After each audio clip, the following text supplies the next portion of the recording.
முன்னாள் முதல்வர் முத்தமிழறிஞர் மாண்புமிகு கலைஞர் அவர்கள் 2010ஆம் ஆண்டு இவர்களுடைய பணியை பாராட்டி தூய்மை பணியாளர்களுடைய உன்னதமான பணியை உணர்ந்து அவர்கள் ஆரம்ப சுகாதார நிலையங்களில் செய்கின்ற பணியை பாராட்டி மதிப்பு கொடுத்து சிறப்பு காலமுறை ஊதியம் பர்மனன்ட் ஜாபாக அதை மாற்ற வேண்டும் என்ற அடிப்படையில் 2010ஆம் ஆண்டே ஒரு ஜிஓ அரசாணை வழங்கப்படுகிறது. துரதிருஷ்டவசமாக அந்த அரசாணை நிறைவேற்றப்படவில்லை. இன்று வரை எந்த பணி நியமன ஆணையம் வரவில்லை என்பது கண்டனத்துக்குரியது. உடனடியாக அந்த 2024 செப்டம்பர் மாத ஆர்டர் படி இருக்கின்ற 150 காலி பணியிடங்களுக்கு பணி வழங்க வேண்டும் என்று கேட்டுக்கொள்கிறோம். பல இடங்களில் இந்த 1500 ரூபாய் சம்பளம் கூட கொடுக்கல, வாங்குறது 1500 ரூபாய், அதை வச்சு ஒன்றுமே பண்ண முடியாது. அதையும் வழங்காத ஒரு சூழல் இருக்கிறதை பார்க்கின்றோம். உடனடியாக ஊதிய பாக்கியை வழங்க வேண்டும். சரியான நேரத்தில் மாதம் ஊதியம் வழங்க வேண்டும். கொஞ்சம் கூட லீவ் கிடையாது. தீபாவளி ஆனால் பொங்கலாக இருந்தால் வந்துடணும், வரலைன்னா கூப்பிட்டு நீங்களாம் வந்துதான் ஆகணும் என்று மிரட்டப்பட்டு அவர்கள் பணி செய்கிறார்கள். இந்த மாதிரியான தூய்மை பணியாளர்கள் அனைவருமே மிக பிற்படுத்தப்பட்ட தாழ்த்தப்பட்ட வகுப்பை சேர்ந்தவர்களாக இருக்கிறார்கள். மிக ஏழ்மை நிலையில் இருக்கிறாங்க. ஸோ இவங்களில் பணியின் போதும் பணிக்காலத்தின் போதும் கிட்டத்தட்ட 10 to 20 பேர் இறந்தே போயிட்டார்கள். அவர்களுக்கு உயிரிழந்தவர்களுக்கு அவர்கள் குடும்பத்திற்கு நிவாரணத் தொகை வழங்க வேண்டும் என்று கேட்டுக்கொள்கிறோம். 13 வயதிலிருந்து 19 வயது வரை இருக்கின்ற இளம் பெண்கள் கர்ப்பமாகிறார்கள். அந்த கர்ப்பமாகுதல் எண்ணிக்கை சமீப காலங்களில் அதிகரித்து அது 20% மேலாக இருக்கின்றது. இதற்கான சமூக பொருளாதார காரணிகளை கண்டறிந்து உடனடியாக சரி செய்ய வேண்டும். அமெரிக்கா போன்ற நாடு அந்த ட்ரம்ப் அவர்கள் உலக சுகாதார நிறுவனத்திலிருந்து நாங்கள் வெளியேறுவோம் என்று கூறியது மிகுந்த வருத்தத்தை அளிக்கிறது. அவருடைய கண்டனத்துக்கு உரியதாகவும் இருக்கின்றது. உடனடியாக அவர் தனது முடிவை மாற்றிக்கொண்டு உலக சுகாதார நிறுவனத்தில் அமெரிக்கா தொடர்ந்து பங்காற்ற வேண்டும் என்று கேட்டுக்கொள்கிறோம். 2005ஆம் ஆண்டு தமிழக ஆரம்ப சுகாதார நிலையங்களில் மருத்துவமனைகளில் RCH ரீப்ரொடக்டிவ் சைல்டு ஹெல்த் என்ற திட்டத்தின் அடிப்படையில் தூய்மை பணியாளர்கள் நியமிக்கப்படுகிறார்கள். 3140 பேர் தூய்மை பணியாளர்களாக நியமிக்கப்படுகிறார்கள். அவர்களுக்கு தற்காலிக அடிப்படையில் பணி நியமனம் செய்யப்படுகிறது. ஒரு நாளைக்கு 12 மணி நேரம் வேலை வழங்கப்படுகிறது. தொடர்ச்சியாக அவர்கள் 12 மணி நேர வேலையை தொடர்ந்து செய்து வருகிறார்கள். எந்த விதமான வார விடுமுறையோ அல்லது தேசிய விடுமுறை நாட்கள் இல்லாமல், அந்த நாள் கூட அவங்களுக்கு விடுமுறை இல்லை, மருத்துவ விடுமுறை கிடையாது. தொடர்ந்து அவர்கள் பணி செய்து வருகிறார்கள்.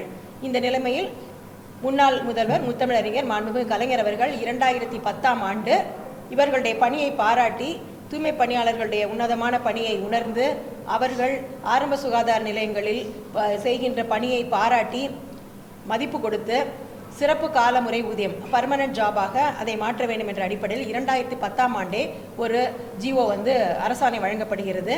துரதிருஷ்டவசமாக அந்த அரசாணை நிறைவேற்றப்படவில்லை. தொடர்ந்து இவர்கள் 1500 ரூபாய் சம்பளத்தில் பணிபுரிந்து வருகிறார்கள். ஆரம்பத்தில் இவர்களுக்கு 500 ரூபாய் சம்பளம் வழங்கப்பட்டது ஒரு மாதத்திற்கு தொகுப்பூதியமாக. பின்னர் அது 1000 ரூபாயாக அதிகரிக்கப்பட்டது. கடந்த 10 ஆண்டுகளுக்கு மேலாக மாதம் 1500 ரூபாய் மட்டுமே இந்த குறைந்த தொகையை தொகுப்பூதியமாக அவர்கள் பெற்றுக்கொண்டு பணிபுரிந்து வருகிறார்கள். 2010ஆம் ஆண்டு கலைஞர் சிறப்பு காலமுறை ஊதியம் ஆணை போட்ட உடனே இன்னைக்கு இல்லைனால் நம்ம நாளைக்கு நமக்கு பர்மனன்ட் பண்ணிடுவாங்க, நம்ம எப்படியும் ஆர்டர் வந்துருச்சு என்ற நம்பிக்கையில் தொடர்ந்து அவர்கள் பணிபுரிந்து வந்தார்கள். ஆனாலும் அந்த சிறப்பு காலமுறை ஊதியத்துக்கான அந்த பணிக்கான ஆணை நிறைவேற்றப்படவில்லை. தொடர்ந்து அவர்கள் ஏமாற்றப்பட்டு வந்தார்கள். 2017ஆம் ஆண்டு குறைந்தபட்ச ஊதியம் என்ற அதோடைய உறுதிப்படுத்த வேண்டிய சட்டத்தின் அடிப்படையில் அவர்களுக்கு தினக்கூலி அடிப்படையில் வழங்க வேண்டும் என்ற ஒரு அரசாணை பிறப்பிக்கப்பட்டது. அந்த அரசாணை மூலமாக நமக்கு தினக்கூலி அடிப்படையாவது நமக்கு பணி கிடைக்கும், சம்பள உயர்வு கிடைக்கும், ஊதிய உயர்வு கிடைக்கும். இந்த 1500 ரூபாய் சம்பளத்தில் நம்மளால் வாழ்க்கையை நடத்த முடியவில்லை என்ற மிகுந்த சோகத்தில் இருந்தவங்களுக்கு நமக்கு 2010 ஆர்டரும் நிறைவேற்றப்படலை. 2017 தினக்கூலி அடிப்படையிலாச்சும் ஊதிய உயர்வு கிடைக்கும் என்ற நம்பிக்கையில் அவர்கள் பணிபுரிந்து வந்தார்கள். துரதிருஷ்டவசமாக இந்த 2017 தினக்கூலி அடிப்படையிலான உத்தரவு குறைந்தபட்ச கூலி அடிப்படையின் சட்டத்தின் அடிப்படையில் இருந்தாலும் அந்த அரசாணையும் நிறைவேற்றப்படவில்லை. ஸோ இந்த நேரத்தில் தொடர்ந்து அவர் பணி பாதுகாப்பு, ஊதிய உயர்வு உள்ளிட்ட பல்வேறு கோரிக்கைகளை வலியுறுத்தி பலவிதமான போராட்டங்களை பல கட்டமாக நடத்தி கொண்டு வந்திருந்தார்கள். அந்த அடிப்படையில் 2020 சென்ற ஆண்டு அவர்களுக்கு திமுக ஆட்சிக்கு வந்த பிறகு அவங்க இவர்களுடைய பணியை பாராட்டி நம்ம இவங்களுக்கு எதாவது செய்ய வேண்டும் என்ற அடிப்படையில் RCH என்ற தூய்மை பணியாளர்களுக்கு பல்நோக்கு மருத்துவமனை பணியாளர்களாக நம்ம பணி கொடுக்கலாம் அன்று. ஆனாலும் அந்த பணி தற்காலிக பணி தான், ஒப்பந்த பணி மாதிரி தான். ஆனாலும் அவர்களுக்கு மல்டிபர்பஸ் ஹெல்த் ஒர்க்கர் என்ற அடிப்படையில் நம்ம பணி கொடுத்து தினக்கூலி அடிப்படையில் அவர்களுக்கு ஊதியம் உயர்த்தி வழங்கலாம் என்ற அடிப்படையில் ஒரு அரசாணை வழங்கப்பட்டது. அதன் அடிப்படையில் வந்து இவர்களுடைய 1500 ரூபாய் சம்பளம் என்பது 15,000 வரை உயர்த்தப்பட்டது. அதற்கு நாம் அரசாங்கத்துக்கு நன்றியையும் பாராட்டுகளையும் தெரிவித்துக் கொள்கின்றோம். அவங்க ஆரம்பத்தில் திமுக அரசாங்கம் என்ன சொன்னாங்க அப்படின்னா, இப்போதைக்கு இருக்கிற வேகன்சிக்கு நாங்கள் வந்து அவங்களுக்கு மல்டிபர்பஸ் ஹெல்த் ஒர்க்கராக போடுறோம், அதுக்கு அப்புறம் வர வர நாங்கள் அவங்களுக்கு மீதமுள்ளவர்களுக்கு கொடுக்குறோம் என்று சொன்னார்கள். அதன் அடிப்படையில் 3000க்கும் மேற்பட்டவர்கள் பணியில் இருந்தாலும் அந்த RCH தூய்மை பணியாளர்களாக 2005 அவங்க பணியில் சேர்ந்தாலும் பலர் இறந்து விட்டார்கள். 2800 பேர் அவங்க வந்து பணியில் இருக்காங்க. அந்த அடிப்படையில் அவர்களுக்கு வெறும் 941 பேருக்கு மட்டும் முதல் கட்டமாக நாங்கள் பணி கொடுக்குறோம் அப்படின்னு சொன்னாங்க. அந்த 941 பேரில் 100 பேருக்கு பெயர்களே அறிவிக்கப்படவில்லை. மிச்சம் 841 பேருக்கு பெயர்கள் அறிவிக்கப்பட்டன. அந்த பெயர்கள் அறிவிக்கப்பட்ட பேர்லையும் கிட்டத்தட்ட 1.5 ஆண்டுகள் ஆகிவிட்டன. ஆனாலும் அதில் கூட 60 பேருக்கு வந்து இன்னும் வந்து பணி நியமன ஆணை வழங்கவில்லை. மிகப்பெரிய சுணக்கம் வந்து இருக்கின்றது.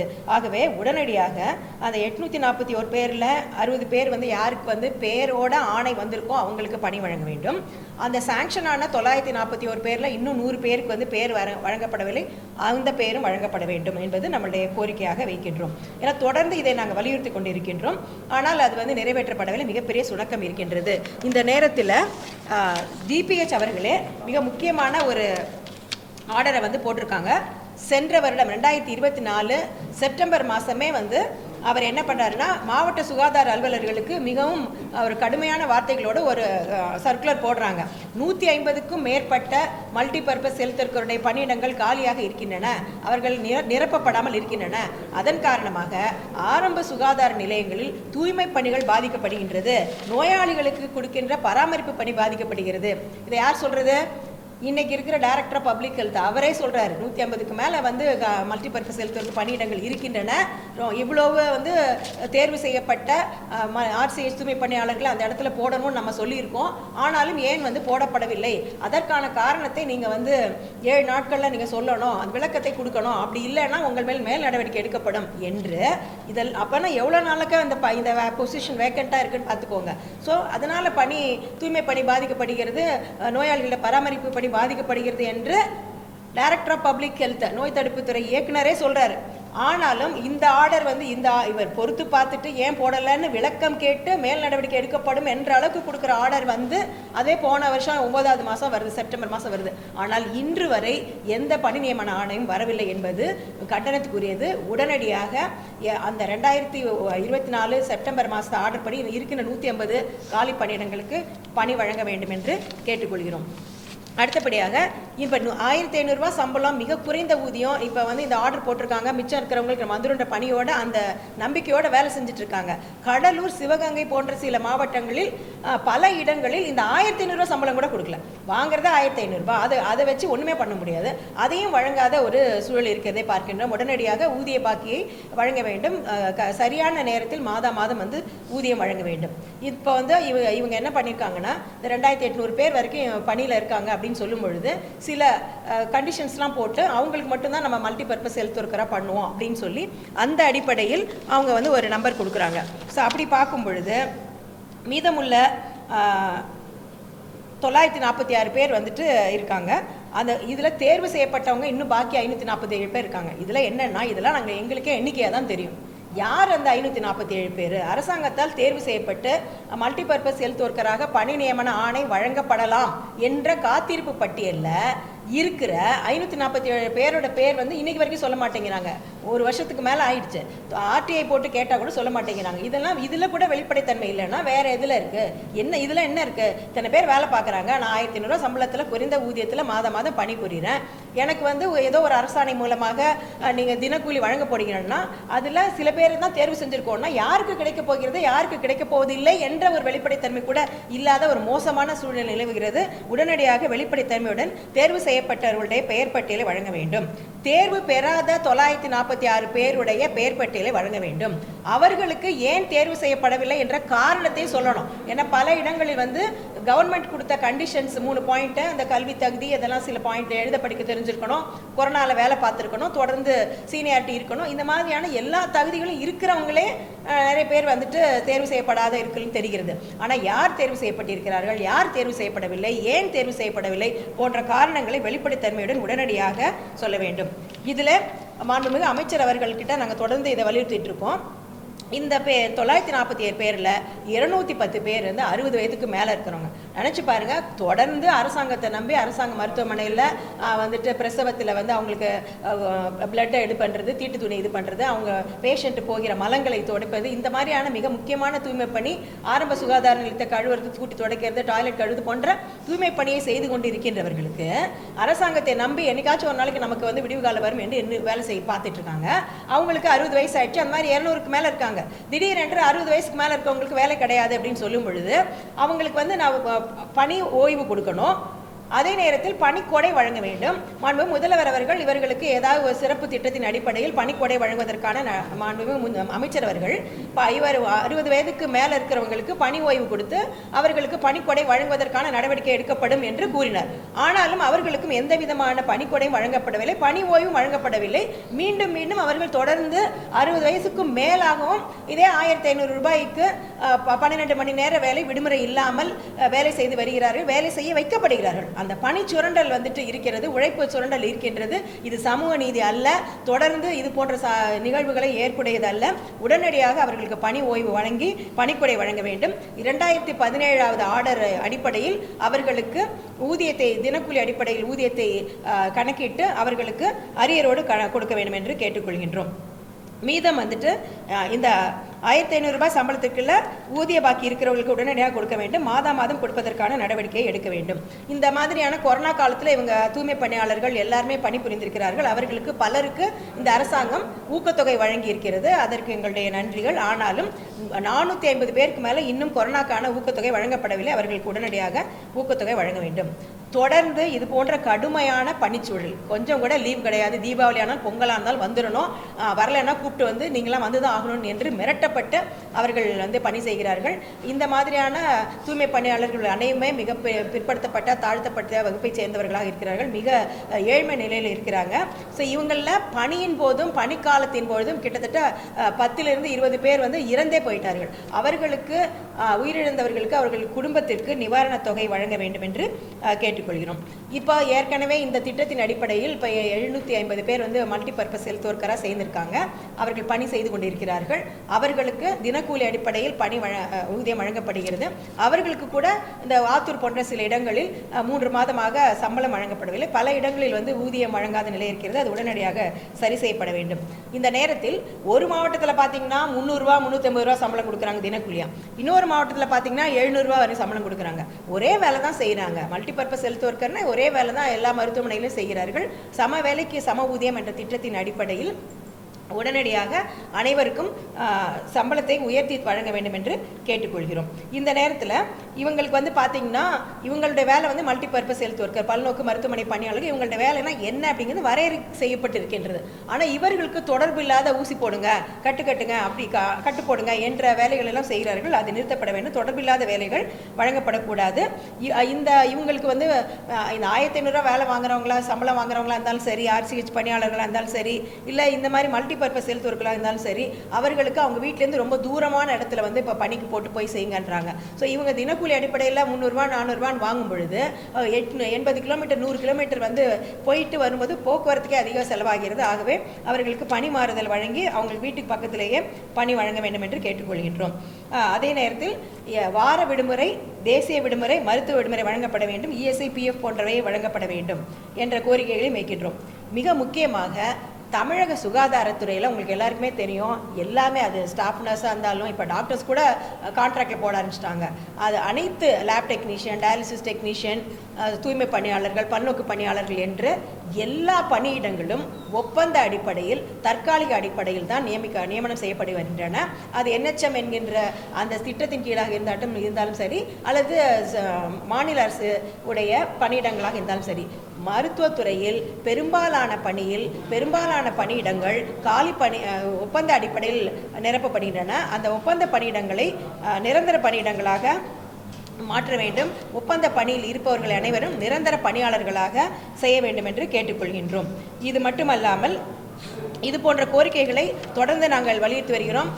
சமூக நீதி காக்கின்ற இந்த அரசாங்கம் மிக முக்கியமான எங்களுடைய கோரிக்கையை, தூய்மை பணியாளர்களுடைய நியாயமான கோரிக்கைகளை வலியுறுத்தி தொடர்ந்து பல முறை பல போராட்டங்களை, உண்ணாவிரதம், கவன ஈர்ப்பு ஆர்ப்பாட்டம் போன்ற பல போராட்டங்களை நாம் செய்து வருகின்றோம். இந்த நேரத்தில் காலி பணியிடங்களை இருக்குங்கிறதுக்கு எவிடன்ஸ் வந்துட்டு டிபிஹெச் உடைய ஆர்டரே இருக்குது. ஆக காலி பணியிடங்கள் இது வந்து போன வருஷத்து middle of the last year அப்போ இருந்த காலி பணியிடங்கள் இப்போ பார்த்தீங்கன்னா இப்போ இன்னும் காலி பணியிடங்கள் உருவாகி இருக்கும். ஆகவே இன்றைய தேதிக்கு இருக்கின்ற காலி பணியிடங்களை கணக்கிட்டு அவர்களுக்கு உடனடியாக பணி நியமன ஆணை வழங்க வேண்டும். தேர்வு பெறாதவர்களுடைய பட்டியலை வெளியிட்டு காரணத்தை வெளியிட்டு அவர்களுடைய நீண்டகால பணியை கருத்தில் கொண்டு தேர்வு பெறாதவர்களுக்கும் பணியை வழங்குவதற்கான நடவடிக்கைகளை எடுக்க வேண்டும். இதில் கல்வி தகுதிக்கான சான்றிதழ் இல்லை, படிச்சிருக்காங்க, எழுத படிக்க தெரியும், ஆனால் சான்றிதழ் இல்லை, 15 வருஷத்துக்கு முன்னாடி நாங்கள் ஸ்கூலில் படித்தோம், அங்கே போய் கிடைக்கல என்று சொல்லி சில பேர் இருக்கிறார்கள். அவர்களுக்கு எழுத படிக்க தெரிந்திருந்தால் அவர்களுக்கு மல்டிபர்பஸ் செலுத்துவதற்காக பணி நியமனம் வழங்க வேண்டும். இந்த கோரிக்கைகளை மிக முக்கியமான கோரிக்கைகளை வலியுறுத்தி நாங்கள் இந்த பிரஸ் மீட் போட்டிருக்கோம். எங்களுடைய கோரிக்கைகள் நிறைவேறாவிட்டால் தொடர்ந்து பல கட்ட போராட்டங்களை கடுமையான போராட்டங்களை செய்ய வேண்டிய கட்டாயத்துக்கு நாங்கள் தள்ளப்படுவோம் என்று கூறிக்கொள்கின்றோம். அடுத்தபடியாக இன்னைக்கு வந்து பார்த்தீங்கன்னா டீனேஜ் பிரெக்னன்சி என்கின்ற 13 வயது முதல் 19 வயது வரை இருக்கின்ற தமிழ்நாட்டில் இருக்கின்ற இளம் பெண்களுடைய கர்ப்பமாவதுடைய எண்ணிக்கை 20% மேலாக அதிகரிச்சிருக்கிறது. கடந்த 5 ஆண்டு காலமாக எவ்வளவு பேர் வந்து டீனேஜ் பிரெக்னன்சி இருக்காங்க அப்படிங்கிற கணக்கீடு பண்ணி பார்க்கும் பொழுது அரசாங்கத்தின் அடிப்படையில் தரவுகளின் அடிப்படையில் பார்க்கும் பொழுது 20% அதிகரித்திருக்கிறது என்ற அதிர்ச்சியான தகவல் வந்திருக்கின்றது. இதற்கு பல்வேறு காரணங்கள் இருக்கின்றன. ஸ்கூலில் படிக்கும்போது இடைநிற்றல் இருக்கிறது, அவங்களுக்கு பாதுகாப்பு இல்லை, பாலியல் ரீதியான துன்புறுத்தல்கள் நிறைய இருக்கின்றது, பாலியல் கல்வி இல்லாததுனால பிரச்சனைகள் வருகின்றது, இளம் வயதில் திருமணங்கள் நடைபெறுகின்றது, பெண்களுக்கு வேலை இல்லை, ஸோ இது வேலையில்லா திண்டாட்டம் இருக்கின்றது போன்ற பல்வேறு சமூக பொருளாதார காரணங்களால் இது போன்ற பிரச்சனைகள் வருகின்றது. டீனேஜ் பிரெக்னன்சி என்கின்ற இளம் பருவ கர்ப்பம் என்பது மிக மிக மோசமான விளைவை பெண்ணுடைய உடலில் ஏற்படுத்தும், மனதில் ஏற்படுத்தும், இளம் பெண்களுக்கு உடல் ரீதியான பாதிப்புகளை ஏற்படுத்தும், மன ரீதியான பாதிப்புகளை ஏற்படுத்தும். அது மட்டுமல்லாமல் இது மிகப்பெரிய சமுதாய பிரச்சனை என்பதை நாம் பார்க்க வேண்டும். இது மட்டுமல்லாமல் கடந்த சில மாதங்களாக இந்த ஆண்டு முழுமைக்கும் இருக்கின்ற புள்ளிவிவரங்களின் அடிப்படையில் தமிழக அரசு உடைய அடிப்படையிலும் புள்ளிவிவரங்கள் அடிப்படையிலும் மற்ற புள்ளிவிவரங்கள் அடிப்படையிலும் பல மாவட்டங்களில் முக்கியமாக ஈரோடு, திருநெல்வேலி போன்ற மாவட்டங்களில் குழந்தை திருமணங்களுடைய எண்ணிக்கை அதிகரிக்கிறது. அப்போ கல்யாணமே நடக்குது அப்படின்னா அவங்க பிரெக்னன்சி வந்து வரத்தான் செய்யும் அப்படிங்கிற மாதிரி இருக்கிறது. ஆக குழந்தைகள் திருமணம் அதிகரிக்கிறது. இளம் 13 வயசு 14 வயசுங்கலாம் குழந்தைங்க தான். 13லேருந்து 19 வயது இருக்கின்ற இளம் பெண்களுடைய கர்ப்பம் வந்து 20% அதிகரிக்கிறது. அது வந்து 1.5% இருக்கிறது என்ற அதிர்ச்சிகரமான தகவலை நாம் இன்று பெற்றுக்கொண்டிருக்கிறோம். உடனடியாக அரசாங்கம் இதற்கான காரணங்களை ஆராய்ந்து அனைத்து விதமான காரணிகளையும் சரி செய்து இளம் பெண்கள் கர்ப்பமாவதை தடுப்பதற்கான நடவடிக்கைகள் எடுக்க வேண்டும். இளம் பெண்கள் ஆரோக்கியமாக இருப்பதை உறுதிப்படுத்த வேண்டும். இளம் பெண்கள் அதே நேரத்தில் கல்வி செல்ல வேண்டும், பள்ளிக்கு செல்ல வேண்டும், கல்லூரிக்கு செல்ல வேண்டும், தொடர்ந்து அவர்கள் பணிக்கு செல்ல வேண்டும், அவர்களுடைய பொருளாதார சுயசார்பு வேண்டும் போன்ற நடவடிக்கைகளை, பெண்களை பாதுகாப்பதற்கான நடவடிக்கைகளை அரசு தீவிரமாக செயல்படுத்த வேண்டும். அதில் சுணக்கம் இருக்கிறது என்பதைத்தான் இந்த புள்ளிவிவரங்கள் காட்டுகிறது.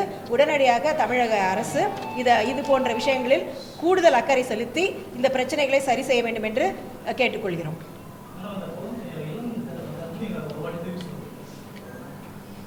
இளம் பெண்களுடைய கர்ப்பம் அப்படின்னு பார்க்கும்பொழுது டீனேஜ் பிரெக்னன்சி அப்படின்னு பார்த்தா 13 வயதிலிருந்து 19 வயது வரை இருக்கின்ற இளம் பெண்கள் கர்ப்பமாகிறார்கள். அந்த கர்ப்பமாகுதல் எண்ணிக்கை வந்து சமீப காலங்களில் அதிகரித்து அது 20%க்கும் மேலாக இருக்கின்றது. ஒட்டுமொத்த பிரெக்னன்சியில் 1.5% இருக்கின்றது என்று புள்ளிவிவரங்கள் கூறுகின்றன. அதற்கு பல காரணங்கள். இப்போ ஸ்கூல்லேருந்து வந்து ட்ராப் அவுட் ஆகிறாங்க, பள்ளியிலிருந்து இடைநிற்றல் இருக்கிறது, இளம் பெண்களுக்கு வேலை இல்லாத பிரச்சனை இருக்கின்றது, பாலியல் ரீதியான துன்புறுத்தல் இருக்கின்றது, இளம் பெண்களுக்கு பாலியல் கல்வி இல்லாததுனால அந்த புரிதல் இல்லாததுனால இருக்கின்ற பிரச்சனைகள் போன்ற பல்வேறு சமூக பொருளாதார காரணிகளினால் இந்த இளம் பெண்களுடைய கர்ப்பம் எண்ணிக்கை அதிகரிக்கிறது என்ற தகவல்கள் வருகின்றன. இது மட்டுமல்லாமல் இளம் பெண்களுடைய திருமணமும் அதிகரிக்கிறது. நமக்கெல்லாம் தெரியும் சட்ட ரீதியான திருமண வயது வந்து 18 அப்படின்னு. அப்போ 18 வயதுக்கும் கீழாக இருக்கின்ற திருமணங்களுடைய எண்ணிக்கை தமிழ்நாட்டில் பல மாவட்டங்களில் அதிகமாக இருக்கிறது. முக்கியமாக ஈரோடு, திருநெல்வேலி போன்ற மாவட்டங்களில் அதிகரித்து வருகிறது. பல மாவட்டங்களில் பரவலாக இருக்கின்றது. இதற்கான சமூக பொருளாதார காரணிகளை கண்டறிந்து உடனடியாக சரி செய்ய வேண்டும். பெண்களுடைய பள்ளி கல்விக்கும் கல்லூரி கல்விக்கும் அவர்கள் வேலைக்கு செல்வதற்கும் உத்தரவாதத்தை நடவடிக்கை செய்ய வேண்டும். பள்ளி கல்லூரிகளில் பாலியல் கல்வியை நடைமுறைப்படுத்த வேண்டும் போன்ற மிக முக்கியமான செயல்பாடுகளை செய்வதன் மூலமாக இது போன்ற காரணிகளை சரி செய்ய முடியும் என்று கேட்டுக்கொள்கிறேன். தமிழக அரசு ஆரம்ப சுகாதார நிலையங்களில் 2005ஆம் ஆண்டிலிருந்து நியமிக்கப்பட்டுள்ள RCH என்ற தூய்மை பணியாளர்கள் 3100 பேர் இருக்கிறார்கள். அவர்கள் 1500 ரூபாய் என்ற மாத குறைந்த ஊதியத்தை, குறைந்த சம்பளத்தை மாத தொகுப்பூதியமாக பெற்றுக்கொண்டு 10 ஆண்டுகளுக்கு மேலமாக தொடர்ந்து பணியாற்றி வருகிறார்கள். எந்த விதமான விடுமுறையும் இல்லாமல் மிக கடுமையான பணியை செய்து வருகிறார்கள். அவர்களுக்கு 841 பேருக்கு முதல் கட்டமாக பல்நோக்கு மருத்துவமனை பணியாளர்களாக பணி நியமனம் செய்யப்பட்டு கிட்டத்தட்ட 15000 ஊதியம் பெறுகிறார்கள். அதை நாங்கள் பாராட்டுகிறோம். மீதமுள்ள RCH தூய்மை பணியாளர்களுக்கு உடனடியாக பல்நோக்கு மருத்துவமனை பணியாளர்களாக பணி நியமனம் செய்ய வேண்டும். அவர்களுடைய ஊதிய பாக்கி நிலுவை இல்லாமல் வழங்க வேண்டும். 60 வயதுக்கும் மேற்பட்ட RCH தூய்மை பணியாளர்களுக்கு பணி ஓய்வு கொடுத்து பணிக்கொடை வழங்க வேண்டும். RCH தூய்மை பணியாளர்களில் 900க்கும் மேற்பட்ட தேர்வு செய்யப்படாத தூய்மை பணியாளர்களுடைய காரணத்தை வெளிப்படையாக கூற வேண்டும். அவர்களுடைய பெயர்களை வெளிப்படையாக கூற வேண்டும். பல ஆண்டுகளாக அவர்கள் தொடர்ந்து பணி செய்து வருகிறார்கள் என்பதை கருத்தில் கொண்டு தேர்வு செய்யப்படாத லிஸ்டில் இருக்கிறவங்களுக்கும் மல்டிபர்பஸ் ஹெல்த் ஒர்க்கராக பணி நியமனம் வழங்க வேண்டும் போன்ற சம வேலைக்கு சம ஊதியம் வழங்க வேண்டும். ஒவ்வொரு மாவட்டத்திலும் ஒரு மாவட்டத்தில் 300 ரூபாய், ஒரு மாவட்டத்தில் 700 ரூபாய் என்று மிக வித்தியாசமான தினக்கூலி வழங்கப்படுகிறது. ஆகவே சம வேலைக்கு சம ஊதியம் வழங்க வேண்டும், பணி பாதுகாப்பு வழங்க வேண்டும் என்று கோரிக்கைகளை வலியுறுத்தி நாங்கள் இங்கு பிரஸ் மீட் போட்டோம். ட்ரம்ப் அவர்கள் உலக சுகாதார நிறுவனத்திலிருந்து நாங்கள் WHO விலகிக் கொள்கிறோம் என்று கூறியிருக்கிறார். இது மிகுந்த வருத்தத்தை அளிக்கின்றது. மிகப்பெரிய உலக சுகாதார நிறுவனம் என்பது WHO என்பது வேர்ல்டு ஹெல்த் ஆர்கனைசேஷன் மிக முக்கியமான அமைப்பாக இருக்கின்றது.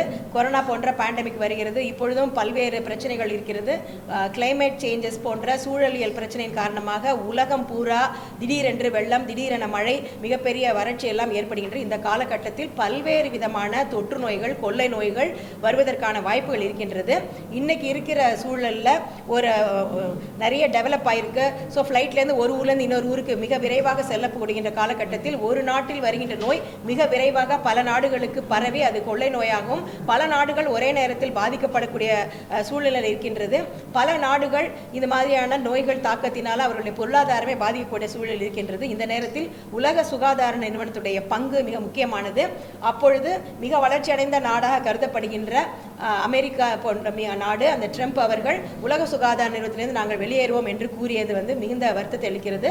அவருடைய கண்டனத்துக்கு உரியதாகவும் இருக்கின்றது. உடனடியாக அவர் தனது முடிவை மாற்றிக்கொண்டு உலக சுகாதார நிறுவனத்தில் தொடர்ந்து அமெரிக்கா இருந்து இந்தியா உட்பட எல்லா நாடுகளும் உறுப்பினராக இருக்கின்ற உலக சுகாதார நிறுவனத்தை வலுவடை செய்து இன்றைய தேவைக்கு உலக சுகாதார நிறுவனத்தை வலுவடைவதற்கு அவசியத்தை உணர்ந்து உடனடியாக அவர் தன்னுடைய முடிவை மாற்றிக்கொண்டு உலக சுகாதார நிறுவனத்தில் அமெரிக்கா தொடர்ந்து பங்காற்ற வேண்டும் என்று கேட்டுக்கொள்கிறோம்.